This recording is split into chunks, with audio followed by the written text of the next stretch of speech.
자기소개 먼저 부탁드릴게요. 네, 안녕하세요. 저는 스테이지 1의 백명현이라고 합니다. 스테이지라는 회사를 창업한 것은 한 2년 반 정도, 2016년 2월에 창업을 했고요. 블록체인 기술을 본격적으로 활용해서 사업을 하기 시작한 거는 올 초, 2018년 초부터입니다. 제가 창업을 하기 전에는 포메이션 A 파트너스라는 벤처 캐피탈에서 일을 했었습니다. 그 뉴키즈 온 더 블록체인이라는 프로젝트를 봤었는데 거기서 이제 기억에 남는 팀들을 뽑아보라고 얘기했을 때 심사위원분들이 스테이지를 많이 언급을 하셨어요. 네. 그 스테이지는 뉴키즈 온 더 블록체인 특히 1회 참가이기도 했는데 어떻게 참가하시게 됐고 준비 과정은 뭐 특별한 점 있으셨는지 궁금해요. 네. 일단 그 심사위원 분들께서 많이 언급을 해주신 건 아무래도 뭐 저희가 뛰어나서라기보다는 1회 저희가 우승을 해가지고 기억에 많이 남지 않으셨나 그렇게 생각을 하고요. 뉴키즈 온 더 블록이 지금은 매달 개최가 되고 있어서 많은 스타트업 관계자나 블록체인 업계 관계자분들한테 많이 알려져 있는데 그 당시 이제 첫 회다 보니까 많이 이렇게 지금보다는 덜 홍보가 되어 있는 상황이었고 저희도 그 뉴키즈 온 더 블록체인이라는 이벤트를 기획하시는 양석원 님, 그 업계에서는 이장님이라고 많이 알려져 있는 그 이장님과는 제가 디캠프에 계실 때부터 계속 이렇게 인연을 맺고 있어가지고 그분께서 이런 취지의 이런 행사가 있는데 마침 블록체인 쪽을 막 시작했고 하니 한번 준비를 해보는 게 어떠냐라고 추천을 해주셔가지고 저희가 사실 시작할 때는 조금 더 준비를 해서 5월달, 그러니까 4월이 첫 회였고 5월이 2회였는데 5월을 목표로 준비를 해볼까 하다가 그래도 첫 회 때 뭔가 참가를 하는 것도 의의가 있지 않겠냐라는 이게 역으로 제안을 받아가지고 조금 급하게 4월에 저희가 그 참가를 하게 됐는데 다행히도 좋은 성과가 있어서 네, 굉장히 좋았던 것 같습니다. 혹시 그럼 뉴키즈 온 더 블록체인을 참가하시고 난 다음에 어떤 발전이나 아니면 도움을 받고 추가적으로 지원이 되거나 이런 부분들이 있었는지 네. 궁금해요. 일단 그게 뉴키즈 온 더 블록체인이 아이콘의 소원을 받아서 진행하는 거였잖아요. 저희가 당시에 아이콘에서 설립한 엑셀러레이터인 디블럭이라는 곳과 이 그 엑셀러레이팅 프로그램을 이제 받을지 말지 이런 협의를 진행하고 있는 과정이었고 협의라기보다는 그쪽에서 이제 저희를 심사하고 있는 과정이었고 했는데 저희가 그 와중에 대회에 참가하게 됐고 거기서 1등을 하게 되면서 자연스럽게 그게 아이콘 재단 분들하고 디블록에 계신 분들한테 이제 뉴키즈 온 더 블록체인 1등 팀인데 당연히 엑셀러레이팅을 하는 게 좋지 않을까 이런 공감대가 형성이 돼서요. 저희가 다행히 굉장히 초기 디블록 포트폴리오 기업으로 선정이 됐고 그 직후에 5월에 있었던 뉴욕 컨센서스 뉴욕 행사에 아이콘이 저기 스폰서를 하면서 거기 아이콘 부스가 있었는데 그곳에서 저희가 그 다른 디앱 팀들과 함께 아이콘 디앱으로 소개되는 자리도 자연스럽게 이어지고 이런 여러 가지 도움을 받았습니다.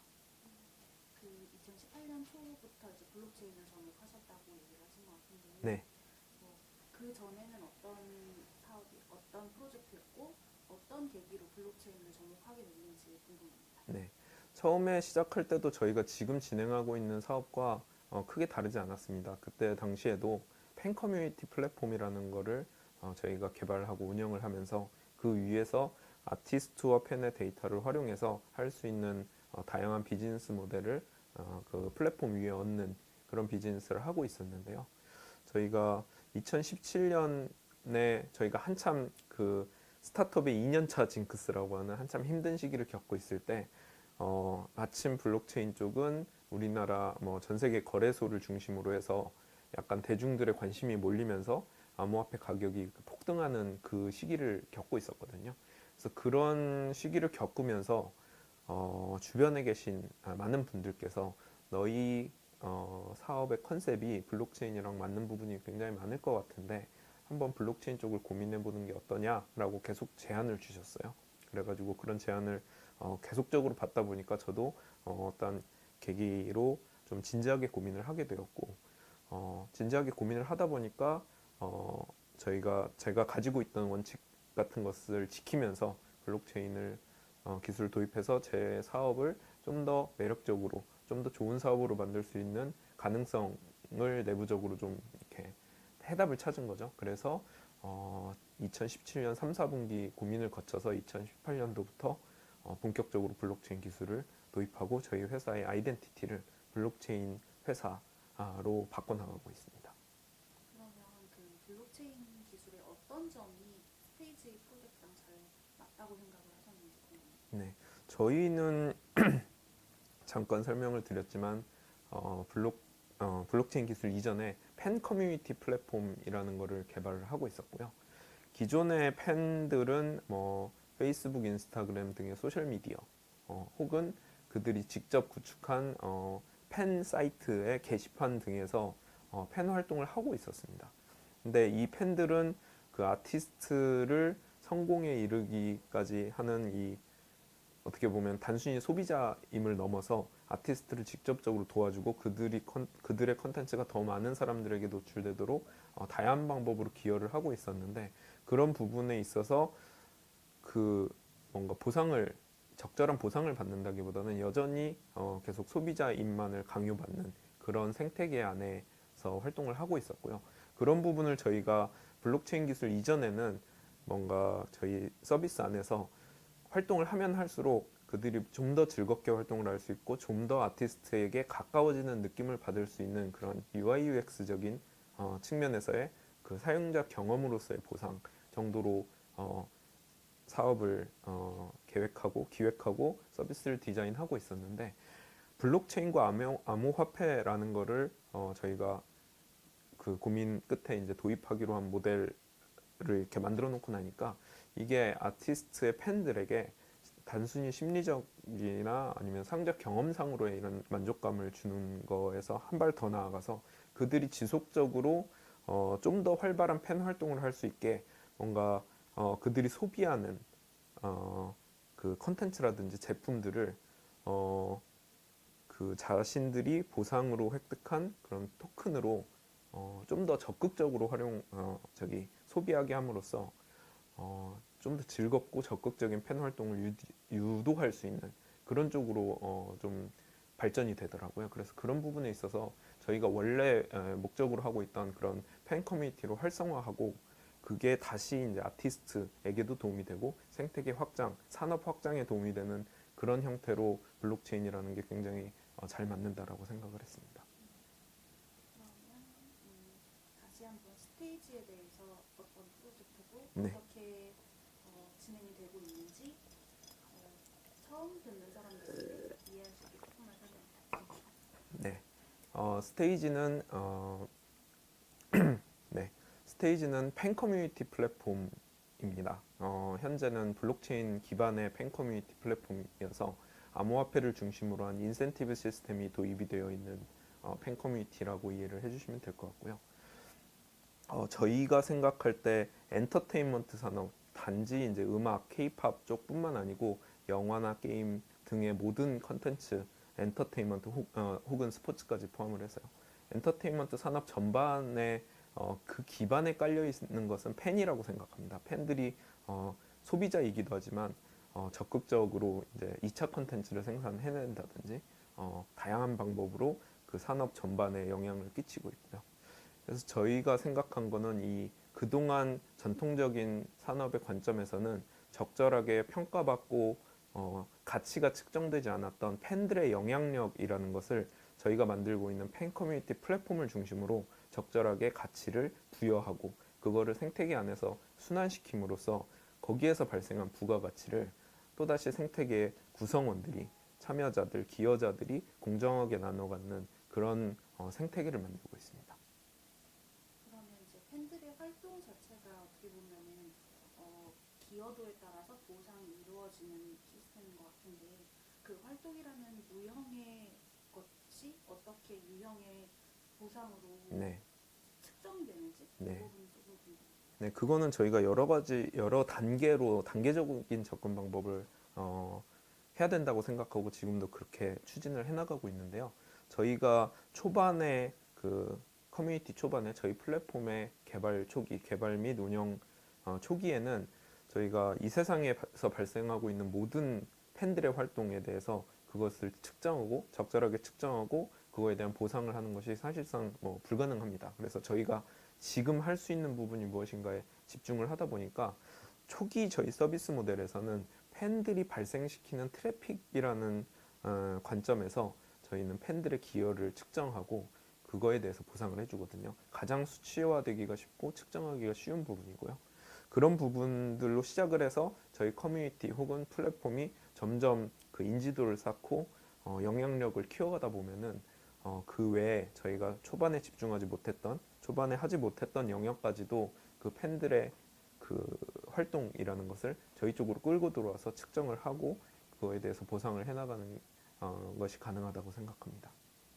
그럼 지금 이제 스테이지가 조금 더 진행이 되고 자리를 잡게 되면은 미래라고 할까요? 조금 더 앞에는 어떻게 바뀌어 있을지 이쪽 시장 네. 쪽이나 이런 쪽이 어떤 식으로 바뀌어 갈지 조금 그리시는 게 있으면 선생님. 네.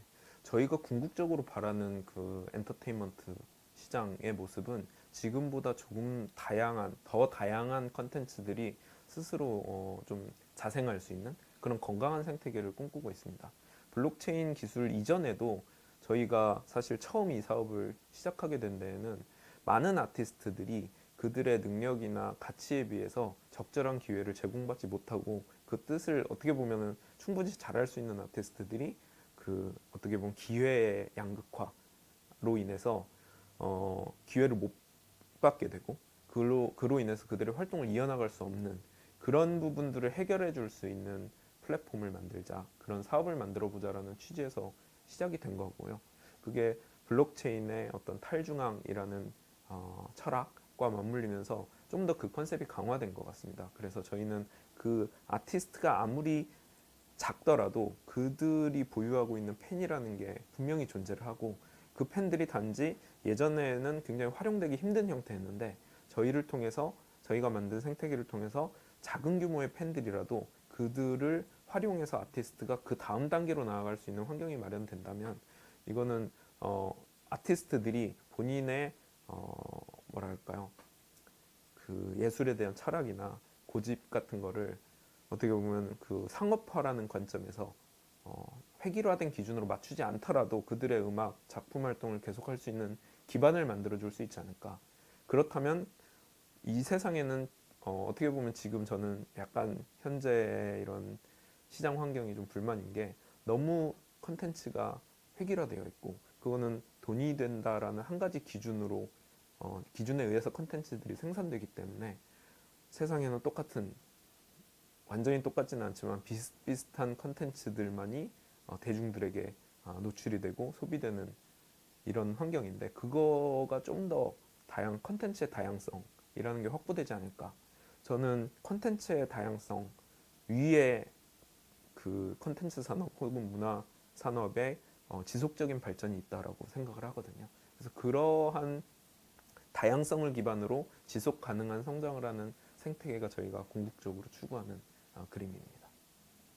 그러면 이제 블록체인 기술이 적용되는 블록체인 기술에 대해서 네, 의미와 가치 쭉 한번 설명해 주세요. 네, 네.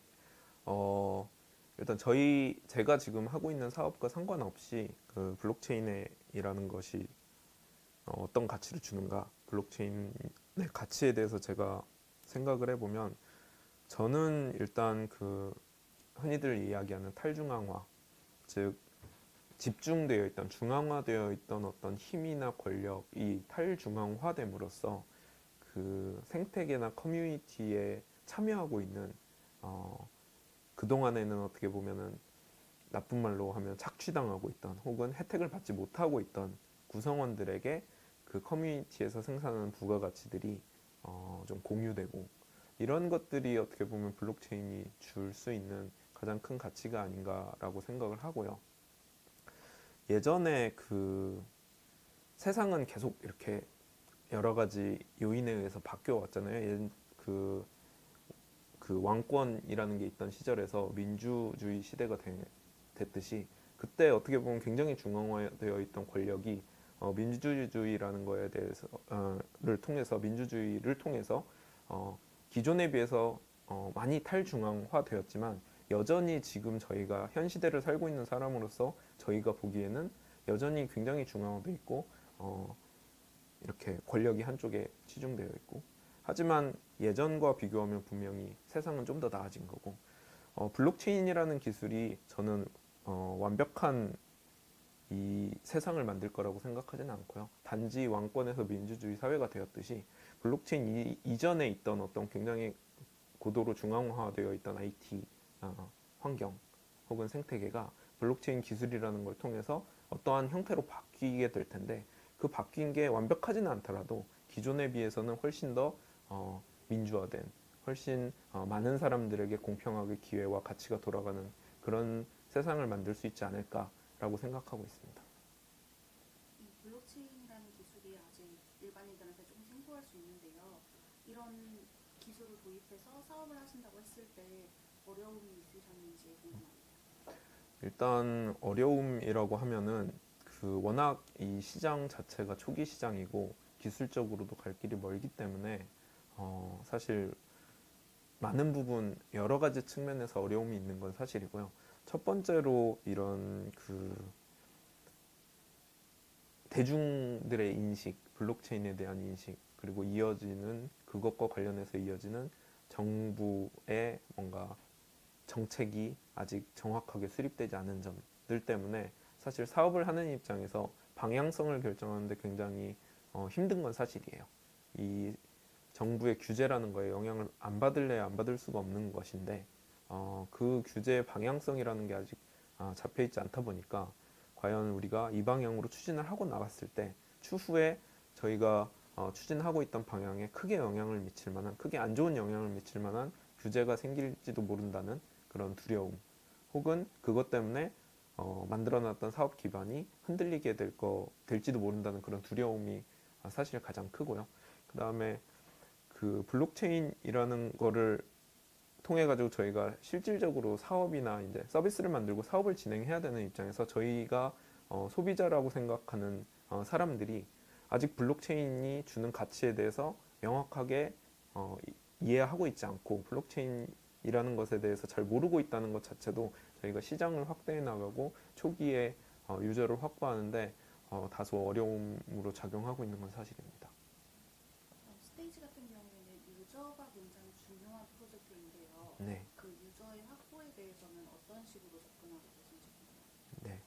일단 앞서 질문해 주신 거와 연결해서 좀 저희가 말씀을 드리면은 저희가 타겟하고 있는 저희 플랫폼은 양면 마켓이니까 그 두 가지 타입의 어떻게 보면 고객이 있는데요. 한쪽은 저희가 가장 중요하게 생각하고 있는 팬들이고요. 실제로 저희 서비스를 사용할 팬들이고, 그 반대편에는 아티스트 혹은 엔터테인먼트 회사가 있습니다.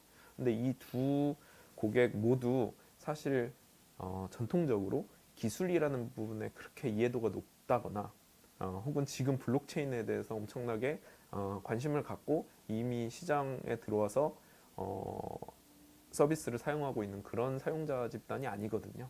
그래가지고 저희는 저희 사업을 진행함에 있어서 블록체인 혹은 암호화폐를 전면에 내세워서 블록체인 관심 있는 사람들을 저희 서비스로 끌어들이는 전략은 취하고 있지 않고요.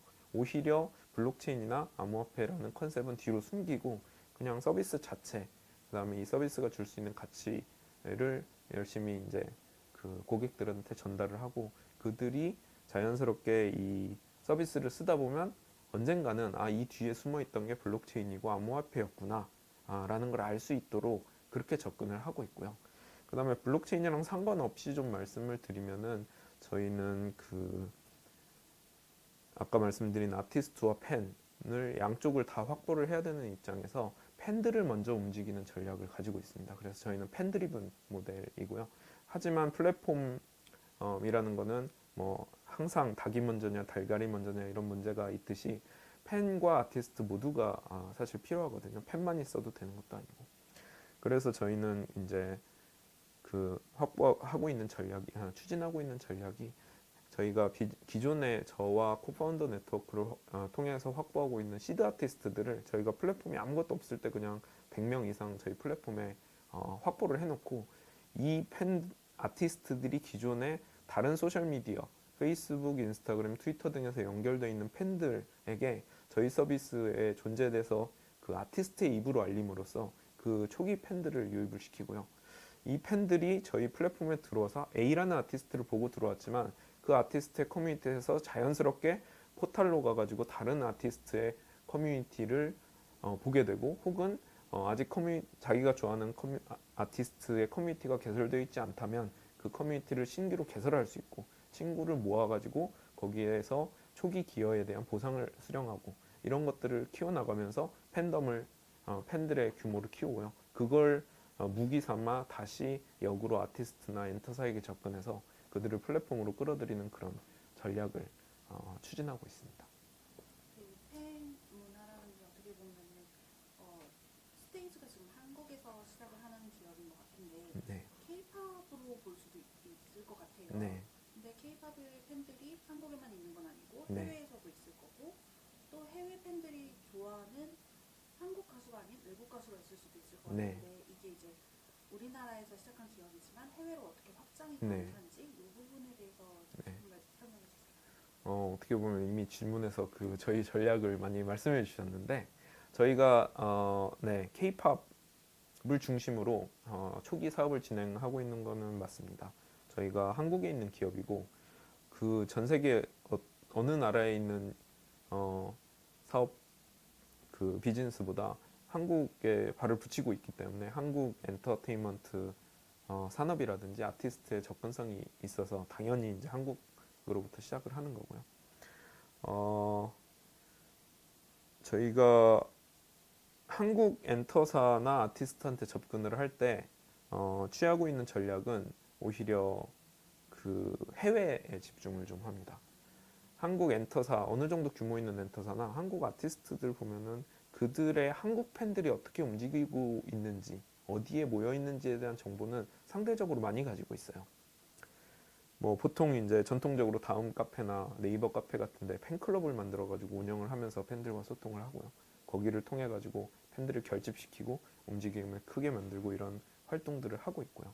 다만 한국의 엔터사들이 K-팝이라는 거는 이미 글로벌화가 돼 가지고 전 세계의 K-팝의 소비자들이 있는 반면에 해외 팬들에 대한 정보, 그들을 어떻게 모으고 어떻게 어디에 모여 있고 그들을 키우기 위해서, 그들의 규모를 키우기 위해서 어떤 활동을 해야 되는지에 대한 방법과 그런 그 정보가 굉장히 부족한 것이 사실입니다. 그래서 저희가 엔터사들한테 오히려 접근을 할 때는, 한국의 엔터사들한테 접근을 할 때는, 한국은 하시던 대로 열심히 하시고 저희는 해외 팬들을 모아드릴게요. 그리고 해외 팬들에 대한 정보를 좀 더 드릴게요 라는 형태로 접근을 하고 있고요. 그런 형태로 이제 국내 팬들이든 해외 팬들이든 저희 플랫폼에 들어와서 활동을 하다 보면 당연히 그들은 단지 K-팝만 듣는 유저들이 아니기 때문에 그 다른 아티스트를 저희 플랫폼 내에서 찾다 보면은 자연스럽게 그들이 K-팝이 아닌 다른 전 세계 뮤지션들에 대한 팬 커뮤니티를 자발적으로 형성할 거라고 보고 있고요. 그런 식으로 팬 커뮤니티가 형성되고 규모가 커지면 저희가 그거를 발판 삼아서 해외 아티스트들을 저희 플랫폼으로 끌어들일 수 있는 그런 기회가 되지 않을까. 그래서 한국의 아티스트, 전 세계의 팬, 그들이 좋아하는 전 세계의 뮤지션, 이런 식으로 징검다리 형식으로 저희는 시장을 확대해 나가려고 생각하고 있습니다. 그러면 이게 팬들에게 보통 팬들이 움직일 때는 내가 이걸 해서 무엇을 얻겠다라기보다는 네, 자기 만족으로 움직이는 팬들이 네. 대부분이잖아요. 이들에게 이런 토큰 혹은 그 암호화폐를 지급하는 것이 네. 어떤 의미가 있고 이 팬 활동의 자체 변화가 생길 것인지. 네. 일단 저희가 그 팬들에게 보상으로 제공하는 암호화폐 형태의 보상은, 이게 단순히 저희는 물질적인 보상이라고 생각하지는 않습니다. 오히려 그 물질적인라는 측면 이전에 심리적인 보상이라는 게 먼저 전제로 깔린다라고 생각을 하거든요. 그래서 저희 쪽에 저희가 지금 현재 운영하고 있는, 디자인하고 있는 생태계는 이 암호화폐라는 커뮤니티별로 존재하는 A라는 아티스트의 커뮤니티에는 A라는 아티스트의 액트 토큰이라는 게 존재하는데 그 액트 토큰의 보유량이 그 커뮤니티 내에서의 그 사람의 중요도를 나타내주는 하나의 지표라고 볼 수 있거든요. 그래가지고 질문을 주실 때 이제 그런 자기만족이라고 말씀을 주셨는데 저는 그 자기만족이라는 것도 그 나 혼자만 있을 때 뭔가 스스로 나라는 존재 하나만 가지고 형성되는 만족감은 아닐 거라고 저희는 보고 있거든요. 그 자기만족이라는 거는 결국 내가 어떤 A라는 아티스트에 대해서 기여를 한 거를 그 공통의 관심사를 가지고 있는 집단에서 나의 기여도를 인정을 해줄 때 그게 자기만족이라는 형태로 실제로 귀결이 된다고 생각을 합니다. 그래서 결국 커뮤니티를 기반으로 거기에서 인정을 받는다라는 심리적인 보상을 저희는 저희 커뮤니티별로 존재하는 액트 토큰이라는 형태로 주고 있고요. 그게 단순히 심리적인 보상 일 뿐만 아니고 그게 실질적으로 그 커뮤니티에서 더 왕성한 활동을 할 수 있고 그 다음에 그 커뮤니티 안에서 결과적으로 더 많은 인정을 받을 수 있는 그런 활동으로 이어질 수 있는 뭔가 그 소비를 지원해주는 지탱해주는 그런 물질적인 2차적인 보상 이렇게 디자인을 해놓고 있거든요. 그래서 1차적으로는 심리적 보상, 2차적으로 이게 캐시아웃으로 의미하는 게 아니고 이걸 통해서 내가 재무적으로 뭔가 큰 돈을 벌겠다라기보다는 그 커뮤니티에서 좀 더 활발한 활동을 더 재밌게 할 수 있는 기반이 되는 그런 물질적인 보상 이렇게 저희는 보상 시스템을 만들고 있습니다. 되게 구체적이고 명확한 방향을 가지고 계신 것 같고 그게 잘 그려지게 설명을 해주셨는데 현재는 어느 정도까지 진행이 되셨고 네. 그만큼 이제 오픈을 할 준비가 되셨는지 네네. 유저들이 들어올 수 있게 네네. 그 부분에 대해서 말씀해 주세요. 네. 지금 저희가 베타 서비스를 진행을 하고 있고요. 그 서비스는 여전히 이제 베타 낙지가 붙어 있다라는 얘기는 저희가 본격적으로 서비스를 하기 위한 준비 단계를 하고 있다라고 이해를 해주시면 되고요. 저희가 연말에 대규모 트래픽을 실제로 저희 프로덕트에 제품에 좀 유도를 하고 그들이 활발하게 좀 커뮤니티의 기능을 활용하면서 재밌게 놀 수 있는 그런 기반을 지금 닦고 있는 단계라고 생각을 해주시면 될 것 같습니다. 현재 저희 그 서비스 도메인인 stage.net이라는 서비스에 그 웹사이트에 서비스가 런칭이 되어 있는 상태이지만 저희는 뭐 매일매일 그 서비스를 업데이트를 하면서 좀 대규모 사용자가 들어왔을 때 그 플랫폼 생태계라는 게 형성될 수 있는 그 기반 작업을 하고 있다고 보시면 되고요. 단지 저희가 다른 블록체인 프로젝트와 비교해서는 아무래도 그 블록체인 플랫폼을 만드는 프로젝트라기보다는 그 플랫폼 위에서 실질적으로 엔드 유저들에게 서비스를 제공하는 그런 D앱의 컨셉이기 때문에 그런 다른 블록체인 프로젝트에 비해서는 상당히 제품 자체는 준비가 되어 있다라고 이해해 주시면 될 것 같습니다. 그 블록체인에서 이제 방금 말씀해 주셨지만 D앱이라고 하는 게 플랫폼을 위해서도 그렇고 블록체인이라는 기술의 발전을 위해서도 그렇고 굉장히 중요한 부분인 것 같아요. 네. 그래서 이제 이 D앱들이 활성화되는 데 어떤 의미가 있을지 네. 한번 설명 부탁드립니다. 네. 지금 특히 투자 시장 위주로 혹은 ICO도 뭐 투자의 일환이니까요. ICO 시장이 그 중심으로 플랫폼 블록체인이 그동안 굉장히 각광을 받는 시기였습니다. 2017년부터 지금 2018년까지 그런 네, 처음부터 다시 해야 될 거네. 시리가 갑자기 이거를 네. 네. 네, 다시 할게요. 딱 지금.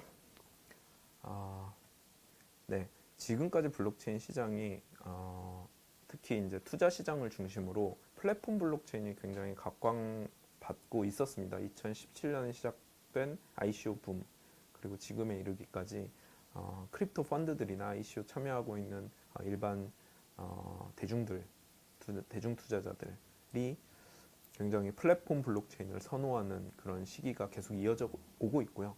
하지만 그 블록체인 시장이 굉장히 성숙됐을 때 실제로 이 블록체인이라는 기술이 실생활에 적용이 되는 시점에서 지금 나와 있는 모든 플랫폼들이 모두 성공적일 것이냐라고 생각하면 그렇게 보지는 않고요. 많은 프로젝트들이 사실 경쟁에서 도태되겠죠.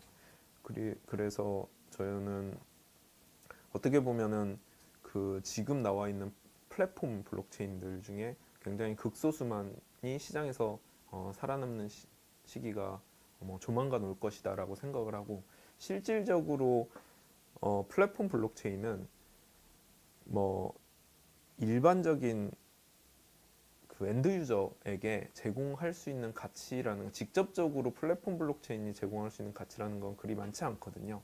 그런 플랫폼 블록체인 위에서 다양한 서비스들이 개발이 되고, 그게 이제 D앱들이겠죠.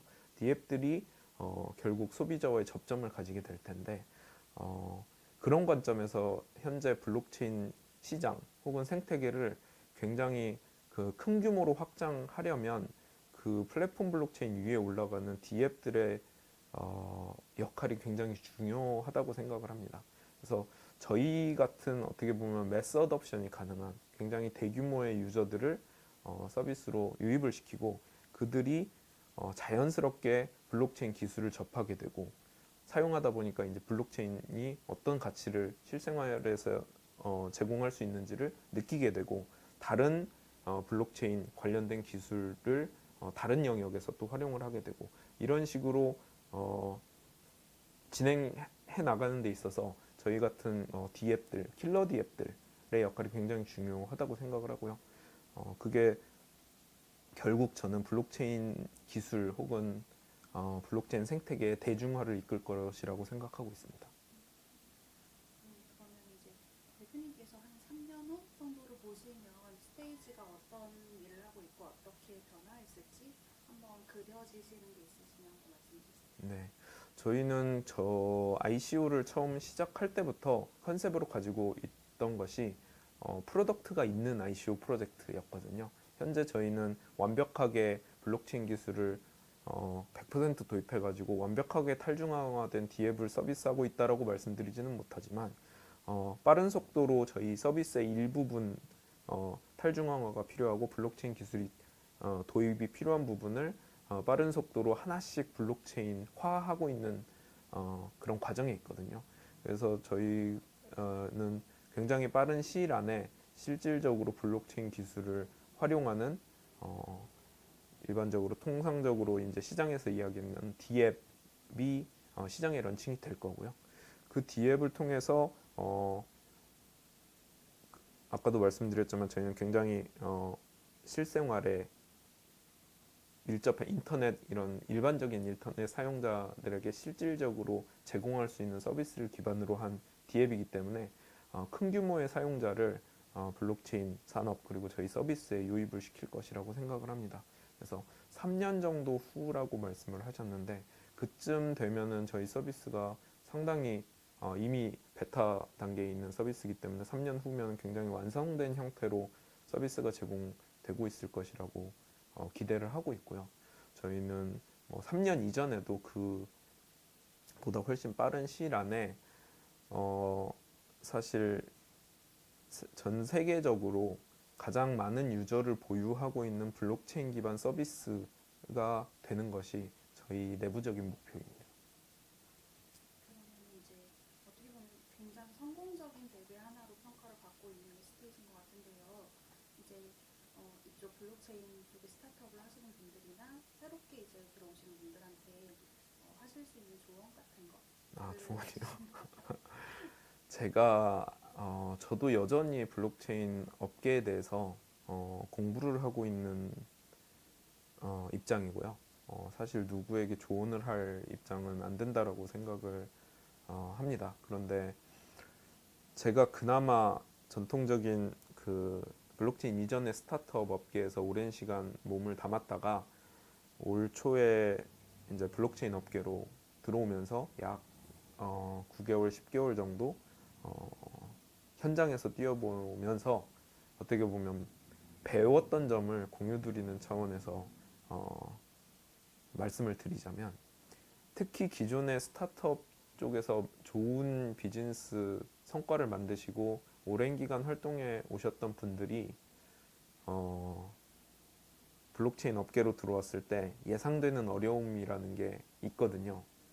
저도 그거를 경험하고 그거를 바꾸는데 굉장히 오랜 시간을 썼고, 근데 그게 어떻게 보면은 그냥 쉽게 말씀드리면 새로운 환경에 대한 적응인 것 같아요.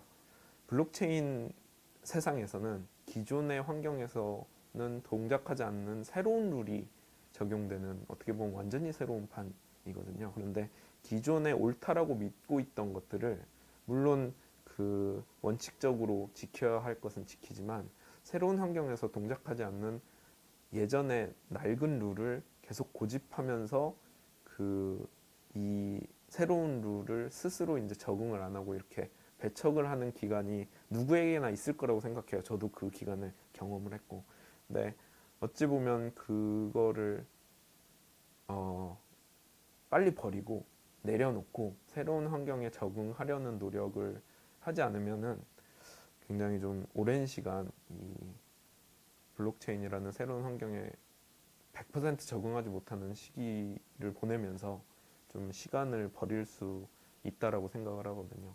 근데 블록체인 쪽이 뭐 우스갯소리 농담 반 진담 반으로 얘기하는 게, 뭐 혹자는 하루가 다른 그 IT 일반적인 산업의 1년이다라고 말하는 사람도 있고, 막 한 달이 1년이다라고 얘기하는 사람이 있는데, 제가 실제로 경험해 본 결과 한 달간 변하는 속도가 진짜 제가 기존에 몸담았던 산업이 1년 정도에 걸쳐서 그 바뀌는 정도의 속도를 보이고 있는 것 같아요. 그래서 그 적응하는 시간이 길어지면 길어질수록 사실 이 업계의 속도에, 그 업계가 변하는 속도에서 계속 자기는 뒤처지게 되니까 그런 부분들이 조금 많이 힘드실 거고, 저도 힘들었고, 네, 그런 부분을 빠르게 적응해 나가는 게 아마 블록체인 프로젝트로 를 시작하시는 데 있어서